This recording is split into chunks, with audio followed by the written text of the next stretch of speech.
है तुम्ही सगळे केम छो मजाમાં ने। मैं आशा करती हूँ कि आप सब अपने अपने घरों में सुरक्षित होंगे। नमस्कार, मेरा नाम है बीनल राठवा, दी महाराजा सयाजीराव यूनिवर्सिटी ऑफ बड़ौदा। उन्नत भारत अभियान के इस वर्चुअल सोशल अवेयरनेस के कार्य में मैं आप सबका हार्दिक स्वागत करती हूँ। मुझे आशा है कि आप सब हमारे इस कार्यक्रम में अंत तक जुड़े रहेंगे और इस सोशल अवेयरनेस के कार्यक्रम में अपना महत्वपूर्ण योगदान जरूर देंगे। एक शख्स अपने घर में बैठकर दीवार पर टंगी घड़ी को टुकुर टुकुर देखे जा रहा है। घड़ी में दोपहर के 3 बजे हुए हैं, किंतु उस शख्स के मुंह पर 12 बजे हुए थे। अब उस इंसान से रहा नहीं जाता। वह अपनी जेब से फोन निकालता है और जल्दी से किसी को कॉल लगा देता है। कमरे में घूमते हुए वह इंसान किसी को कॉल लगाता है। हेलो, मैं रमन बोल रहा हूँ। अरे देखो ना, ये कोरोना जो है वो खत्म ही नहीं हो रहा। तुम्हें तो पता है ना, मैं छोटे मोटे खिलौने का ढेर लगाता हूँ। रमन अपने पुराने दिनों को याद करता है कि कैसे वह खिलौने बेचा करता था।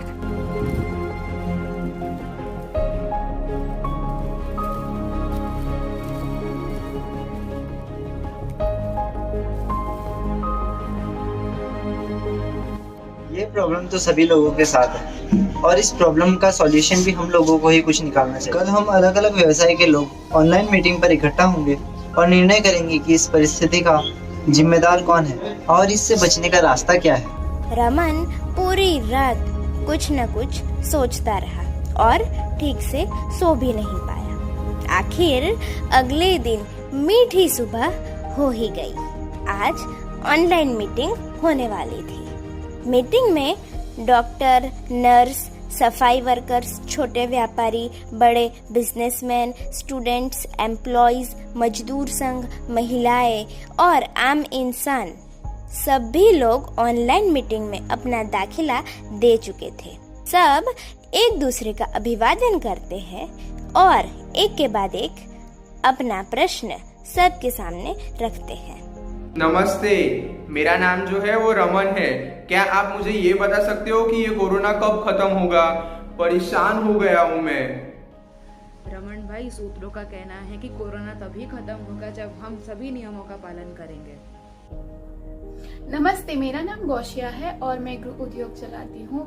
इस लॉकडाउन की वजह से मेरा सारा काम अभी बंद हो चुका है और पूरा दिन घर पे बैठे रहने से मेरे मन में नकारात्मक विचार चलते ही रहते हैं और इस सब की वजह से मैं बहुत ही ज्यादा परेशान रहने लगी हूँ। तो क्या इसका कोई उपाय नहीं है? यह अत्यंत ही नाजुक समय है। आपको इस समय से नकारात्मक विचारों से दूरी बनाए रखना होगा और इसके लिए रोज सुबह उठकर योग और व्यायाम कीजिए। इससे आपके शरीर में सकारात्मक ऊर्जा आएगी। अपने परिवार के साथ बैठिए, बातचीत कीजिए, बच्चों के साथ खेलिए, किताबें पढ़े या तो अपना मनपसंद संगीत भी सुन सकते हैं। अपनी रुचि को अच्छे से विकसित कीजिए। जय श्री राम डॉक्टर साहब, मेरा नाम रिया शर्मा है और मैं पेशे से एक गृहिणी हूँ। मैं तो हर वक्त घर पर ही रहती हूँ, तो क्या मुझे वैक्सीन लगवाना चाहिए? रिया जी, वैक्सीन लगाना जरूरी है। आप भले ही घर से बाहर ना निकल रही हो, पर क्या आपके घर वाले 24 घंटे घर में रहते हैं? रिया जी याद करती है कि कैसे फ्री टाइम में वह अपनी सहेली से मिलने चली जाती है।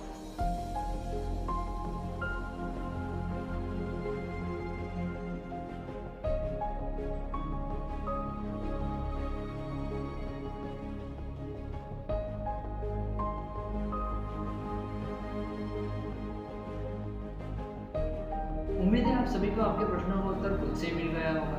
एक और चीज़ बताऊं तो वैक्सीन के 2 डोज लगवा लेने के बाद अगर कोरोना हो भी जाता है तो उससे हॉस्पिटलाइजेशन का रिस्क 0 हो जाता है और तो और कोरोना से डेथ यानी मरने के चांसेस भी ऑलमोस्ट 0 हो जाते हैं यदि आपने 2 डोज ले रखे हो तब। गुड मॉर्निंग मैडम, मेरा नाम मिताली है। मैं एक विद्यार्थी हूँ। मैंने सुना है कोरोना की 2nd वेव आ चुकी है, तो क्या इसके लिए हमें अलग सावधानी बरतनी पड़ेगी? गुड मॉर्निंग बेटा, मेरा नाम कामिनी है और पेशे से मैं एक नर्स हूँ। हाँ, कोरोना का सेकेंड वेव आ चुका है और आरोग्य केंद्र के अनुसार हमें 6 फीट का अंतर और 2 मास्क लगाकर रखना चाहिए। एक सर्जिकल मास्क और उसके ऊपर एक कपड़े का मास्क लगाकर रखें। बार बार अपने हाथ साबुन से साफ करें। राम राम, मैं एक सफाई कर्मचारी हूँ। धूल मिट्टी होने के कारण 2 दिन से मुझे जुकाम है और सर में बहुत दर्द कर रहा है। मुझे क्या करना चाहिए? आपको अपने नजदीकी अस्पताल जाकर डॉक्टर की दवाई करानी चाहिए और साथ ही कोरोना की जांच करानी चाहिए और तब तक अपने परिवार वालों की सलामती के लिए उनसे दूरी बनाए रखना है। कोरोना वायरस के बाद अब ये म्यूकोरमाइकोसिस के बारे में सुनने में आया है कि इसमें इंसान की आंखें ही चली जाती है। इसके क्या क्या लक्षण हो सकते हैं? नाक से अजीब तरह की स्मेल आना, नाक का बंद हो जाना अथवा पानी बहना, गाल पर सूजन आ जाना, चेहरे की एक आंख में दर्द होना, साथ ही आंख पर सूजन आना, आंख से देखने में तकलीफ होना, आंख से पानी बहना, सिर दर्द होना, दांत में दर्द होना, दांत का हिलना, यह सब म्यूकोरमाइकोसिस के लक्षण हैं। इससे बचने के लिए हमें क्या करना चाहिए? जहाँ धूल उड़ रही हो ऐसी जगह पर नहीं जाना चाहिए। गीली धूल, नम वस्तुओं और शैवाल के सीधे संपर्क से बचें। अगर आपको डायबिटीज है तो शुगर पर नियंत्रण रखें और हाँ, मास्क अवश्य पहनें। अगर हमें म्यूकोरमाइकोसिस के लक्षण दिखे तो हमें क्या करना चाहिए? म्यूकोरमाइकोसिस बहुत तेजी से फैल रहा है। यदि इसका कोई भी लक्षण दिखाई दे तो इसका तुरंत निदान किया जाना चाहिए ताकि यदि उपचार तुरंत शुरू किया जाए और इससे होने वाले नुकसानों को रोका जा सके।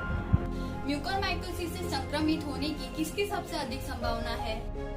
जिसे कोरोना संक्रमण हुआ हो, जो स्टेरॉइड दवाइयां लेता हो और जिसका शुगर अनियंत्रित बढ़ा हो, उस इंसान को आर म्यूकोरमाइकोसिस होने की संभावना अधिक होती है। उम्मीद है आप सभी को अपने प्रश्नों का उत्तर मिल गया होगा। आज हम सब जानते हैं इस महामारी से पूरा देश इससे लड़ रहा है, पर आपको पता है कि अभी भी कोरोना को हम क्यों हरा नहीं पाए? डॉक्टर साहब, हमें लगता है इस प्रश्न का जवाब हमें खुद से पूछना चाहिए। यहाँ उपस्थित सभी लोग याद कीजिए, क्या आप बिना कारण घर से बाहर निकलते हैं? टीना, जो एक विद्यार्थिनी है, वह अपने दिन के बारे में सोचती है। मम्मी देखो, मेरी ऑनलाइन क्लास अभी खत्म हुई है और अब मुझे अपनी दोस्त से मिलने जाना है, इसलिए मैं बाहर जा रही हूँ। अब ये प्रश्न अपने आप से पूछिए कि क्या आप मास्क लगाकर घर से बाहर निकलते हैं? क्या आप सोशल डिस्टेंस का पालन करते हैं?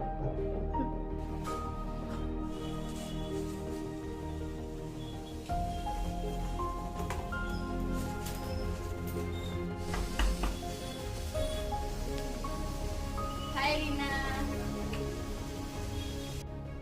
क्या आप सब बार बार साबुन से अपने हाथों को साफ करते हैं? नहीं डॉक्टर, हम सब जानते हैं, फिर भी लापरवाह बनते जा रहे हैं। अब आप लोग ही बताइए, कोरोना बढ़ने के लिए कौन कौन जिम्मेदार है? आपने बिल्कुल ठीक कहा। कोरोना को बढ़ाने के लिए कहीं ना कहीं हम सब प्रत्यक्ष और अप्रत्यक्ष रूप से सभी लोग जिम्मेदार हैं। अब सभी लोग मन में सोचते हैं और खुद से ही कहते हैं कि हाँ, हम सभी जिम्मेदार हैं। नमस्कार। जैसे ही आप सब ऑलरेडी वीडियो में देख चुके हैं कि कैसे हमें हमारा और हमारे आसपास वालों का सबका ध्यान रखना है और इस कोरोना की महामारी से हमेशा बचना है और सावधान रहना है। इस बीच हमारा सबसे बड़ा हथियार है वैक्सीन। हमारे इंडिया के 70% डॉक्टर्स ये मानते हैं कि जिन जिन लोगों के 2 डोज वैक्सीन के हो चुके हैं वो सभी कोरोना की महामारी से बच सकते हैं और अगर वे पॉजिटिव हो जाते हैं तो भी वे बहुत जल्द ठीक होकर अपने परिवारजनों के पास वापस घर आ जाते हैं। इसी बीच हमारे सामने एक नई बीमारी आई है जिसे म्यूकोरमाइकोसिस नाम से जाना जाता है। इसके कुछ लक्षण हैं जैसे कि आंख में सूजन, गालों पे सूजन, आंखों से कम दिखना, आंखों लाल हो जाना। अगर आपको इनमें से कोई भी लक्षण है तो आप बिना किसी देरी से डॉक्टर से मिलें और उनकी सलाह लें। नमस्कार, जय। Precaution is better than cure, मगर इलाज ही नहीं होगा तो सावधानी तो बरतनी ही पड़ेगी ना। हम सरहद पर तो जा नहीं सकते, लेकिन सरहद के अंदर आए हुए दुश्मन को तो 100% हरा ही सकते हैं ना। जैसे बिना खड़क बिना ढल हमें आजादी मिली थी ना, उसी प्रक्रिया को फिर से दोहराना है। बिना खड़क बिना ढल बिना हथियार के हमें केवल घर पर ही रहना है और इस कोरोना को हराना है। तो बोलिए, करेंगे ना आप देशभक्ति? नमस्कार। जैसे आप सब लोगों ने देखा, the Maharaja Sayajirao university of Baroda के उन्नत भारत अभियान के स्वयं सेवकों ने मिलकर एक बहुत अच्छा नाटक बनाया है। ये नाटक स्पेशली कोविड-19 से लेकर अलग अलग टॉपिक पर आप लोगों को संदेशा देना चाहते हैं, जैसे कि मेंटल हेल्थ, कोविड वैक्सीन से रिलेटेड। सो मैं इन सभी वॉलंटियर को धन्यवाद अदा करना चाहता हूँ, जिन लोगों ने इतना बहुत मेहनत करके इतना अच्छा नाटक बनाया है। और मैं आशा करता हूँ कि आप सब लोग ये नाटक को देखेंगे और ज़्यादा से ज़्यादा सब लोगों के बीच में शेयर करेंगे। जय हिंद, जय भारत।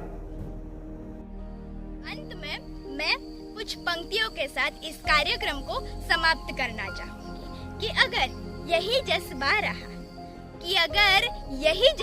रहा तो मुश्किलों का हल भी निकलेगा।